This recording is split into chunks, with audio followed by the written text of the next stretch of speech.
O Ministério do Ensino Superior lança a Política Nacional de Ciência, Tecnologia e Inovação. Restos mortais de Dom Alexandre Cardeal do Nascimento vão a enterrar no dia 8 de outubro no Paço Episcopal. Na Nigéria, manifestantes saem à rua para contestar custo de vida no país. Boa tarde. Acompanhe agora o Hoje Notícias.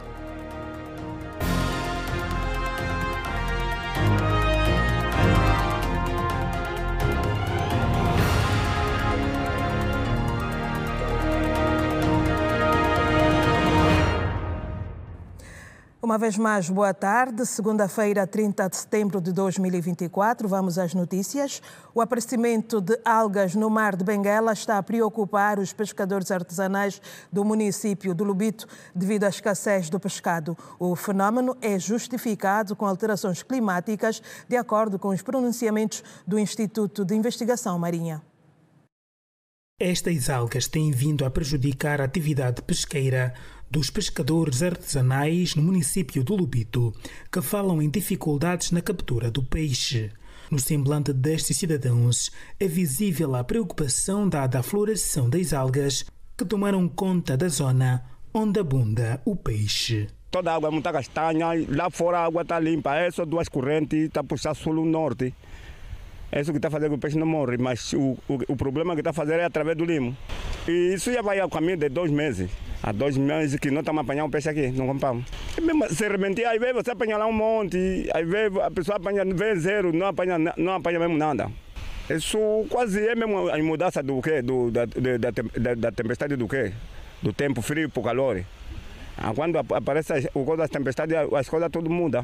Parte destes cidadãos e das famílias ao redor vivem da pesca artesanal. As dificuldades na captura têm criado imensos prejuízos, tal como falam na reportagem da Rede Girassol, o que os obriga à procura do peixe em zonas distantes. Quase se a distância daqui até Benguela, onde encontra um bocado de peixe. Os outros ainda que andam com motor ainda vai que não vai, mas nós que andamos mesmo com a chata assim, a remo mesmo, a remar mesmo, estamos passando mal mesmo. Porque muito lixo, muito lixo. Primeira coisa, no mar está cheio de lixo, que o peixe não aparece. A segunda coisa, a nossa praia do Compão, o peixe se encontra muito distante. Nós gostaríamos, por exemplo, a junta mesmo, para nos juntar, um governo ver bem essa parte aí, para nossa parte que estamos andando mesmo assim com a chata sem motor, se ver se dissolve para nos juntar com os motores. Sobre o fenómeno que já se arrasta há algum tempo, a Rede Girassol em Benguela conversou com o responsável do Instituto de Investigação Marinha, Enoque Vasco, que fala da floração das algas. Dizer que esse fenómeno não começou agora, a partir do mês de julho já se ouvia a notícia de que na costa do Namibe estava a ocorrer afloramento excessivo de algas. Essa ocorrência surge porque o ano é anômalo, ou seja, a época fria, que tem começado por volta de junho, este ano começou a partir do mês de maio. E o frio advém da corrente fria de Benguela. A corrente fria de Benguela parte do sul, ou seja, vem de sul, da região austral para a zona norte. Essa corrente fria faz com que as águas do fundo, ricas em nutrientes, aflorem a superfície. Essas águas, ao aflorarem a superfície, fazem com que os nutrientes, com a instalação que é amena, então ocorra o afloramento de algas. Pescadores artesanais no município do Lubito com dificuldades na captura do peixe por conta do afloramento das algas no mar de Benguela. O bairro Parapeito Esqueleto, no distrito urbano do Benfica, enfrenta problemas de várias ordens, tal como a delinquência, falta de energia e água potável. A população diz que o governo deve prestar-lhes maior atenção e resolver parte das questões que os preocupam. O bairro Parapeito Esqueleto, no distrito urbano do Benfica, em Luanda, para além de problemas como a falta de energia da rede pública, de escolas, de hospitais, tem a delinquência a crescer a cada dia, segundo moradores. O esqueleto tem uma base de 100%. O esqueleto é uma área que, a partir de umas horas que chegam, por exemplo, das 21 a 22 horas em diante, o pessoal anda com medo. E não só, talvez por falta de iluminação por nossa parte daqui do bairro. E há pessoas que são vítimas na hora por causa da questão de entradas do táxi, porque não temos assim diretamente uma entrada, ou não temos como posso dizer, um acesso direito para chegar aqui. Que já você deixar mesmo a casa é difícil mesmo, você tem que ir e voltar. Você está aí num sítio, às vezes trabalho, te chamo, mas você, sabendo mesmo que deixaste a família, tem que voltar em casa, porque já não estava mesmo bem. As pessoas não dormiam, só você está a andar, mas está a pensar atrás. Era mesmo complicado. Tânia Fernando diz que várias mortes têm ocorrido no bairro e que a Polícia Nacional não tem conseguido dar cobro ao crime. Tem muita delinquência mesmo. Sim. Ainda há pouco mataram uma senhora aqui. Sim. Como é que foi? Eu acho que os bandidos vieram e entraram e mataram a senhora e levaram tipo a televisão, a botija, só isso. Em relação à energia da rede pública e água potável, a população diz que consome a luz dos famosos PTs, e quanto à água potável, é mesmo das cisternas. Falando da água mesmo é péssimo. Nós estamos a consumir a água mesmo dos tanques. A energia é mesmo do PT. Aqui mesmo é tudo pau. Essa energia já está nos dando mesmo dor de cabeça. Dia vai, fica um mês sem luz, as coisas nas arcas estragam. A água já não vamos falar, papá.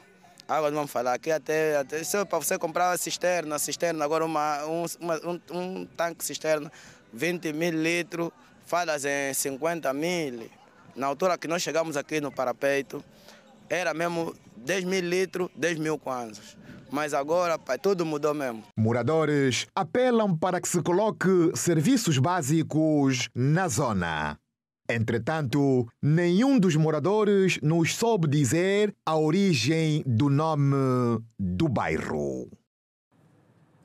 O Ministério do Ensino Superior, Ciência, Tecnologia e Inovação lança hoje, aqui em Luanda, de forma oficial, a Política Nacional de Ciência e Inovação. O Custódio Jacinto está a acompanhar esta atividade e entra para hoje notícias com mais detalhes. Custódio, boa tarde. Celestina, boa tarde, saudações também para quem nos acompanha esta hora. Terminou em instantes esta cerimónia que tinha como ponto único o lançamento do projeto de revisão da política de ciência, tecnologia e inovação de Angola, conta com financiamento da União Europeia. Dar nota que este projeto já existe, o que está a acontecer é a atualização deste projeto, que tem também como propósito diversificar a economia nacional. Vamos à conversa agora com a ministra do setor, ministra do Ensino Superior, Ciência, Tecnologia e Inovação, Paula Simões de Oliveira, para percebermos como é que na prática este projeto vai de alguma forma diversificar a economia angolana. Muito obrigada. Como sabem, atualmente a ciência, a inovação e a tecnologia está muito interligada àquilo que é o desenvolvimento econômico de qualquer país. E, portanto, se nós tivermos com essas ferramentas atualizadas àquilo que é atualmente utilizado a nível internacional, nós também estaremos preparados para poder dar resposta aos diferentes setores, modernizando-os com a capacitação de tecnologia, tanto de ferramentas tecnológicas e de inovação. Como sabem, isto está tudo muito associado hoje em dia às tecnologias emergentes e à inteligência artificial e, portanto, Angola não poderia deixar de forma alguma de estar alheia a esta evolução e portanto, ter o melhor partido possível para acompanhar a dinâmica global. Quando olhamos para o impacto deste projeto, o que é que trará de novo em relação ao que já existe atualmente? Bom, o que trará de novo é, de facto, uma maior capacitação a todos os níveis no que toca às tecnologias e à inovação para os diferentes setores, não é? Nós temos que olhar a ciência, a tecnologia e a inovação como um setor macro que, ao abranger todos os outros subsetores, digamos assim, os outros setores da economia, como a indústria, o comércio, portanto, a produção e a agricultura, vem catapultar todos esses setores com ferramentas tecnológicas capazes de tornar o desenvolvimento económico sustentável no nosso país, com ferramentas capazes de podermos atingir níveis económicos que se pretende até 2030. Muito obrigado. Foi a conversa com a ministra do Ensino Superior, Ciência, Tecnologia e Inovação, a Paula Simões de Oliveira, que fala à imprensa depois do lançamento oficial do projeto de política nacional de Ciência, Tecnologia e Inovação, que conta com financiamento da União Europeia. De resto, é um tema que vamos desenvolvê-lo nos próximos serviços de informação da Rede Girassol. Dar nota também que o estudo tem duração de 6 meses. Depois deste período será então implementado e conta com a participação da Organização dos Estados da África, Caraíba e Pacíficos. Boa tarde. Boa tarde, Custódio Jacinto. Os fiéis católicos consideram que o cardeal Dom Alexandre do Nascimento deve ser lembrado pelo seu testemunho de fé e os ensinamentos de espiritualidade, pois o seu legado é de dimensão mundial.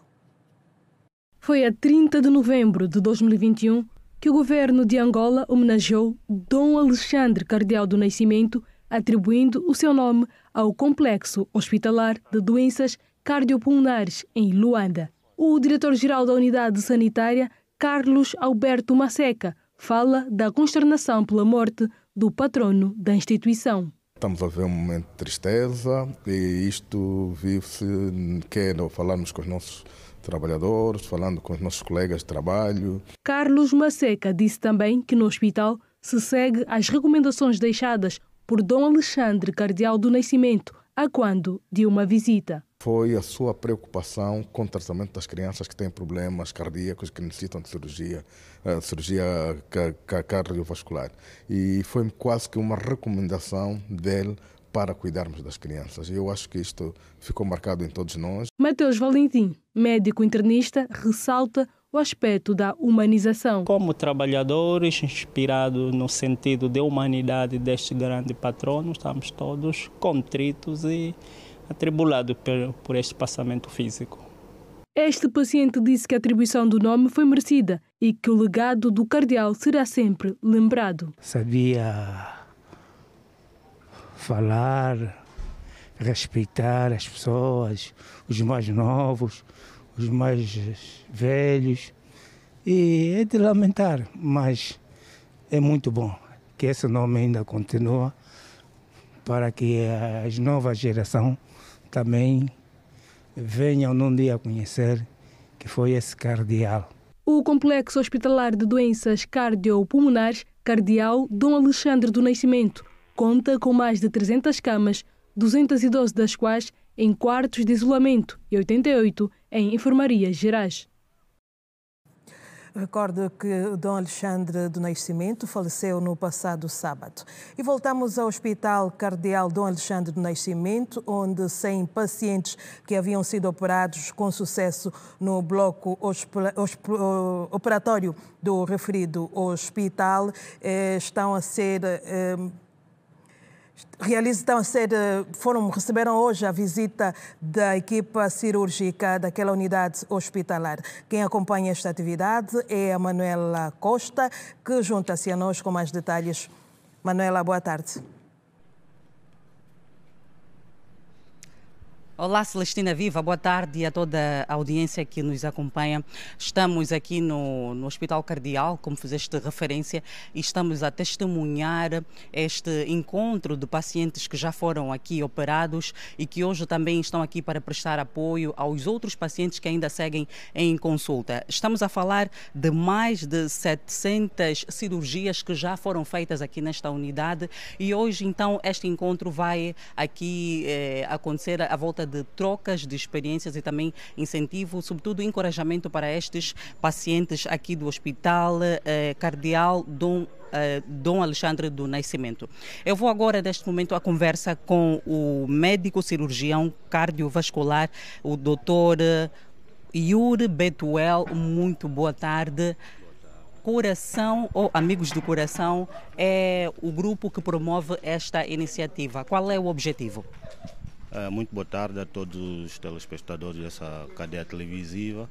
Bom, Coração de um Amigo é uma associação que, como bem disseste, constituída por pessoas que em algum momento já foram nossos pacientes na nossa unidade hospitalar, já foram operados, a sua maioria, e hoje eles vêm então para dar suporte e dar encorajamento a outros pacientes nossos internados e outros que estão em fila cirúrgica à espera, né, obviamente, de uma cirurgia.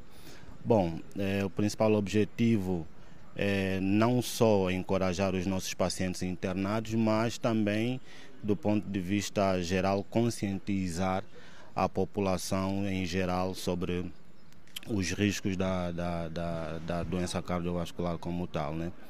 É uma data que foi, ou melhor, o Dia do Coração foi comemorada ontem, dia 29 de setembro. Na verdade, essa data tem sido comemorada já desde 1999. Tinha sido criada, então, na Federação Mundial do Coração, pelo então professor Antônio de Luna.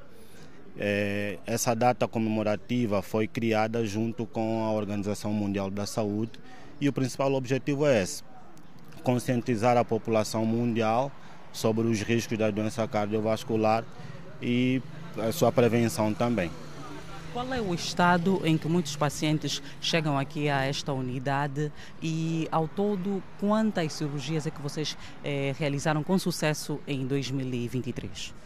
Olha, o perfil dos nossos pacientes, em particular nós aqui, o Cardeal Dom Alexandre do Nascimento, para que seja de conhecimento público também, os nossos pacientes, nós temos recebido de várias outras unidades hospitalares a nível do país. E o perfil dos nossos pacientes são aqueles pacientes graves, vamos assim dizer, né? Na sua grande maioria. Um ou outro que tem chegado ainda naquilo que nós falamos em linguagem médica, tem chegado hemodinamicamente estável, mas na sua grande maioria são pacientes extremamente graves, mas que a sua abordagem multidisciplinar aqui no nosso hospital tem dado bons resultados. Tanto é que até o momento nós temos 775 cirurgias realizadas. Só este ano já realizamos 238 cirurgias, sendo que o maior grupo destes pacientes são pacientes valvulares, o que denota que a cardiopatia reumática, que é a principal causa de doença valvular nos nossos pacientes, está muito em voga, né? Então isso demonstra que as nossas autoridades, e não só as nossas autoridades também, partindo do princípio da educação para a saúde, que é feita a nível das escolas, né? Em muitas escolas, e não só, tem que ser feita com cada vez mais rigor, né? Porque a doença cardíaca reumática, a doença reumática é uma patologia que ela vem se desenvolvendo já desde desde a infância e que se manifesta na idade adulta. Doutor, uma última questão. A lista de espera aqui no Cardeal Dom Alexandre do Nascimento é complexa ou nem por isto? Não é complexa. Nós temos uma fila, até o momento, temos uma fila cirúrgica de pacientes valvulares, somente os valvulares, temos uma fila em torno de 250 pessoas, para mais. Isso que nós estamos cadastrados. Mas nós temos recebido mais pacientes de várias outras unidades hospitalares, pacientes que não estão na fila cirúrgica. Tá? Nós aqui no nosso hospital, nós criamos uma modalidade de serviço que nós chamamos de day service. O que é isso de day service? Day service é aquele paciente que chega em consulta externa, faz as consultas e o médico cardiologista na consulta externa, ao avaliar os critérios do nosso paciente para saber se está em condições, para avaliar os critérios cirúrgicos deste paciente. Se o paciente ainda não tiver uma gravidade cirúrgica, assim dizemos, ou uma urgência cirúrgica, o paciente aguarda em fila. E na fila, o tempo cirúrgico, o tempo médio de estadia na fila varia em função da própria evolução do paciente também na fila de espera. Isso é outro dado que não nos adianta aqui falar agora. Tudo bem? Muito obrigada. Aqui as palavras do Dr. Yuri Betuel, que é médico cirurgião cardiovascular, a falar em torno deste encontro que está a acontecer aqui de pacientes que já foram operados nesta unidade e também que vêm aqui para prestar apoio e encorajamento para os muitos pacientes que estão aqui em via de tratamento. Outras notas desta matéria poderemos levar nos próximos serviços de informação da Rede Girassol. Por enquanto, é tudo, Celestina. Devolvo-lhe o sinal. Eu recebo Manela Costa, a continuação de um bom trabalho. E voltamos a falar do passamento físico do Cardeal Dom Alexandre do Nascimento. Foi na cidade de Lubango, enquanto arcebispo daquela cidade, que Dom Alexandre do Nascimento foi nomeado cardeal da Igreja Católica, uma figura incontornável do ponto de vista intelectual e religioso, descreveu o arcebispo emérito de Lubango, Dom Zacarias Camunho. A pastoral de Sua Eminência na cidade de Lubango durou quase uma década. Foram 9 anos até que foi proclamado cardeal, uma condição de conselheiro do Papa, razão da sua mudança para Luanda. Na província da Huila, foi sucedido na arquidiocese de Lubango pelo agora bispo emérito Zacarias Camunho, um amigo de longas conversas e por isso mesmo considera que com a sua partida a Igreja ganha um intercessor diante de Deus. De facto, é mais fácil ser assistente, conselheiro do Papa, e estando na capital, esta função está muito bem garantida na pessoa que for o cardeal de um país. É nisto que o cardeal Nascimento, de fato, desempenhou o seu papel, e eu, todas as vezes que ia a Luanda, eu sempre visitei-o e ele sempre repetia: fizemos a nossa parte, que perdemos na medida em que já não está no meio de nós, mas também, cristamente, dizemos, ganhamos um intercessor junto de Deus. Dom Alexandre destacou-se pela qualidade de bom ouvinte e promotor do diálogo no período de conflito no país. A sua sabedoria e compaixão tocaram a vida de inúmeras pessoas, cujo legado será lembrado por gerações que beneficiaram dos seus ensinamentos e valores. De sorte que o cardeal Nascimento esteve sempre ao lado de dizer e de ajudar tanto os outros bispos, como os sacerdotes, como os políticos, de que com o diálogo chegaríamos à convivência pacífica. De sorte que o cardeal Nascimento deve ser recordado como um homem que trabalhou pela paz em Angola, alguém que trabalhou para que Angola tivesse um nome mais positivo no mundo. E da província da Huila, onde Dom Alexandre do Nascimento foi cardeal durante algum tempo, chegam também reações, sobretudo de fiéis católicos, que destacam o malogrado como figura ímpar. Para os crentes, o passamento físico do cardeal, que foi igualmente arcebispo do Lubango, é uma grande perda para a igreja. Fez muita coisa para o bem da igreja, fez muita coisa de modo particular para a igreja africana. Enviou muitos missionários em outros lugares de Angola e assim um padre, bispo, hoje cardeal, nos deixa claro que para muitos é tristeza. E os católicos realçam os ensinamentos de Dom Alexandre do Nascimento, que ficam para a eternidade. O cardeal Alexandre do Nascimento foi um grande escritor, ele deixou vários livros. Existem muitas coisas que ele foi dizendo assim através dos seus livros, mas muitas outras ainda foram deixadas assim com exemplos de vida, e o que nos leva a dizer que os seus ensinamentos, de certa maneira, serão levados em conta de geração em geração. Primava-se muito na caridade, na pontualidade, sobretudo nas questões pastorais, que sempre foi aludindo à juventude e não só. E a nós devemos simplesmente buscar os seus ensinamentos do passado para que consigamos, então, de facto, aurir e também seguir os seus passos.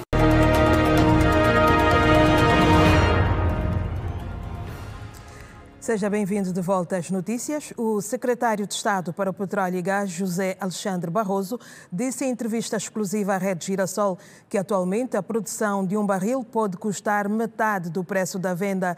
Para a reversão da atual medida, a principal realidade passa a ser um feito maior investimento na exploração para a descoberta de novos reservatórios.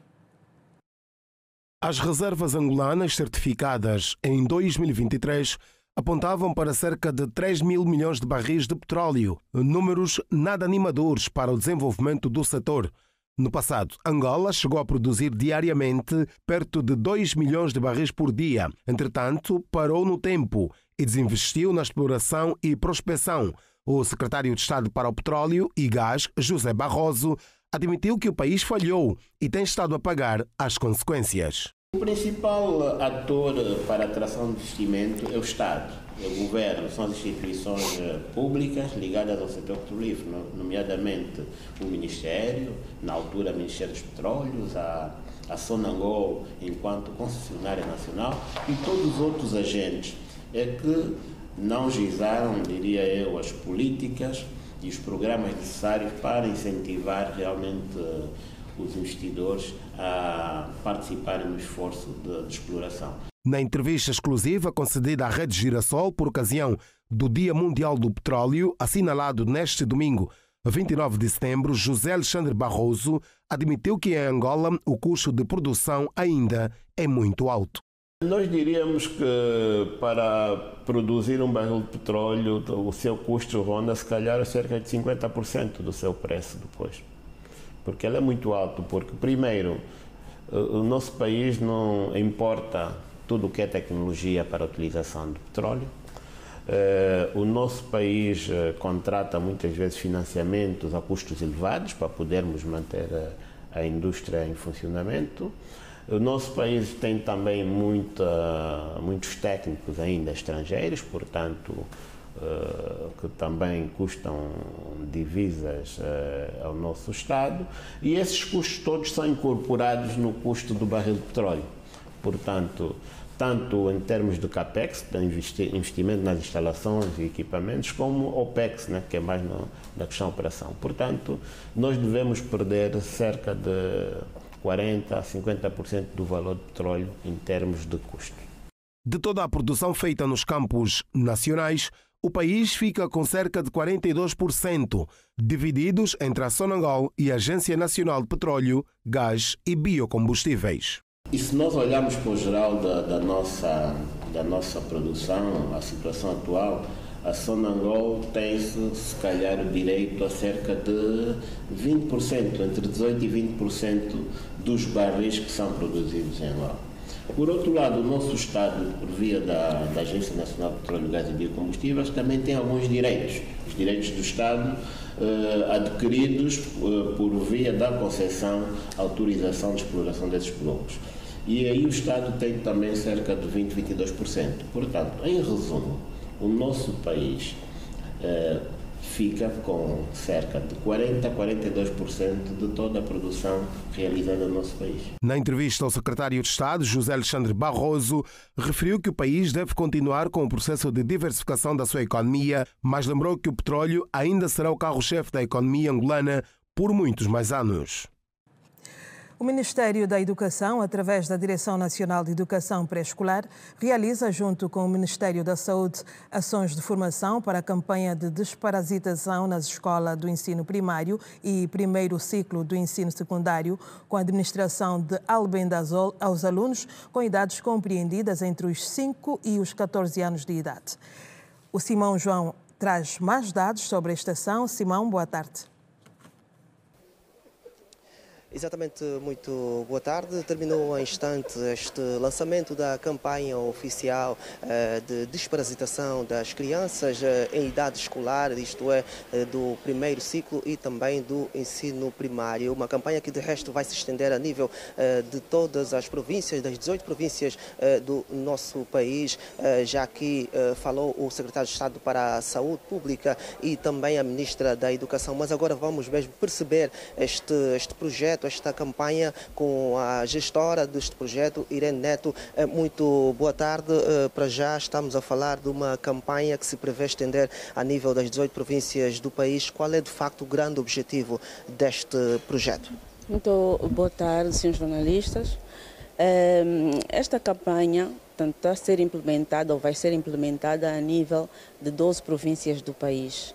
Províncias essas que o Ministério da Saúde indica como endêmicas, que têm maiores necessidades, e vamos também atingir a volta de 3.600.000 crianças, portanto, das idades dos 5 aos 14 anos. Quer dizer que começaremos no pré-escolar, ensino primário e primeiro ciclo do ensino secundário. O objetivo é este: sem saúde não se faz educação, não é verdade? É necessário, de facto, que as nossas crianças tenham assistência regular relativamente a estas campanhas e estes medicamentos, de certa maneira, para que estejam saudáveis e possam continuar nas escolas e serem os futuros desta nação. Será uma campanha com a administração do albendazol. Há aqui alguma contraindicação, tendo em conta que estamos a falar, portanto, de crianças que eventualmente poderão ter um outro problema relacionado com este medicamento? Eu penso que o Ministério da Saúde estará conosco nas escolas, em parceria, e eles darão de certeza absoluta todas as informações necessárias. A priori, é o medicamento que nós próprios usamos em nossas casas, com nossos filhos, e que vulgarmente chamamos de para tirar as bichas, não é? Para que as crianças estejam saudáveis, porque elas brincam, têm as mãos no chão, põem na boca, enfim. E então, a priori, não parece ter alguma contraindicação, mas o Ministério da Saúde estará conosco em parceria nas escolas para os devidos esclarecimentos. Muito obrigado. Então, aqui as palavras de Irene Neto, ela que é a gestora deste projeto, desta campanha, portanto, de desparasitação, que aqui, corrigindo mesmo, serão em 12 províncias a nível do país, e se prevê então, portanto, administrar o albendazol em cerca de 3 milhões de crianças nessas 12 províncias. Nós com certeza vamos trazer mais informações sobre esta atividade que decorreu em uma das unidades hoteleiras aqui a nível da província de Luanda, em próximo serviços de informação da rede Girassol. Boa tarde. Boa tarde, Simão João.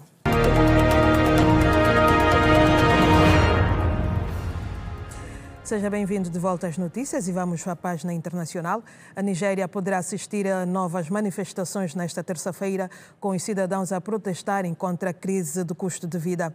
Denominadas 1 de outubro, sem medo, as manifestações foram programadas para coincidir com o 74º aniversário da independência da Nigéria, que se celebra amanhã. Os organizadores disseram à imprensa local que as manifestações terão lugar na capital Abuja, na cidade portuária de Lagos e nas capitais das províncias do país da África Ocidental. Manifestações semelhantes abalaram a Nigéria em julho e agosto, com os manifestantes a exigirem o restabelecimento de um subsídio aos combustíveis e o fim da corrupção no governo. Cerca de 2 dúzias de pessoas foram mortas durante a repressão das forças de segurança, segundo os ativistas. No seu primeiro dia de mandato, o presidente Bola Tinubu pôs fim ao subsídio aos combustíveis, que durava décadas e que tinha ajudado a manter os preços baixos. O seu governo também desvalorizou 2 vezes a moeda, o que provocou um aumento dos preços de quase tudo. Num discurso à nação, Tinubu defendeu as suas políticas, mas não fez concessões aos manifestantes.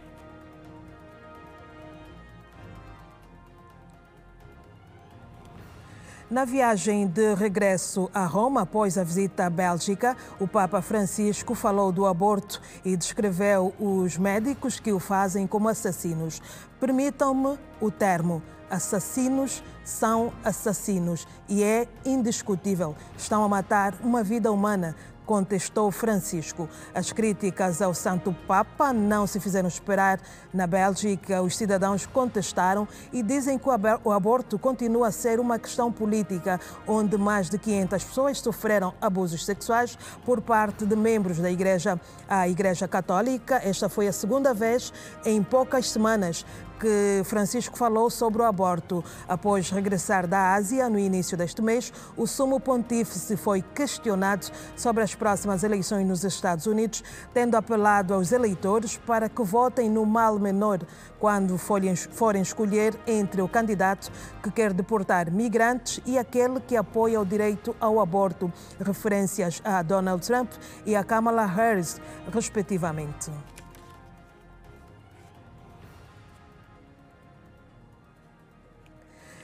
Na próxima semana, um anel dominará os céus da América do Sul. Um eclipse solar anular, conhecido como Anel de Fogo, será visível na quarta-feira, 2 de outubro, sobre a Ilha da Páscoa e as pontas da Argentina e do Chile.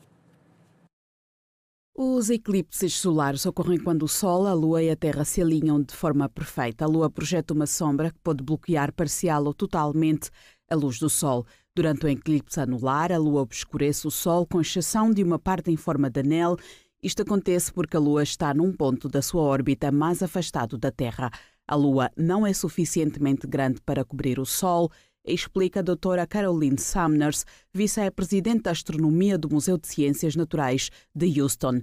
Este eclipse ocorrerá maioritariamente sobre a água do Pacífico, acrescenta Sumners. 95% do tempo, este eclipse, um eclipse anular, vai ser sobre a água, por isso é preciso colocar o barco no sítio certo.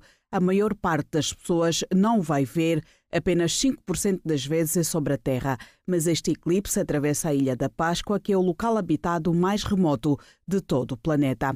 Um eclipse solar parcial, quando o Sol aparece como um crescente, pode ser visto do Brasil, Paraguai e Havaí. Começará antes do meio-dia na Ilha de Páscoa e terminará às 2h50, pouco antes das 3 horas, e no máximo a Lua estará em frente ao Sol, movendo-se através do Sol por cerca de 6 minutos, chamado angularidade.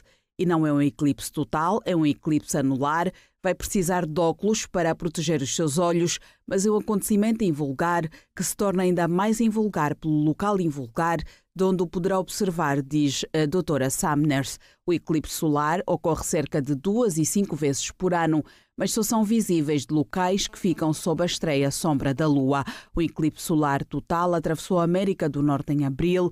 Para a doutora Sumners, a visão mágica de um eclipse não é a única coisa especial do evento. O mais importante no eclipse é a sua experiência e pode-se ter essa experiência em qualquer altura em que haja um eclipse. Basta uma espécie de caçadores de eclipses leva-os a lugares maravilhosos em todo o mundo. Embora assistir a um eclipse seja um evento emocionante e divertido, a segurança deve estar sempre em primeiro lugar. Olhar diretamente para o sol pode causar lesões oculares, mesmo quando a maior parte do sol está coberta. O eclipse anular que se aproxima pode ser visto com segurança usando óculos de eclipse solar que bloqueiam os raios ultravioleta. E está tudo dito no Hoje Notícias, 30 de setembro de 2024. Obrigada pelo carinho de sempre. Já sabe que a seguir tem Desporto na Rede e é com Bravo da Silva. Boa tarde.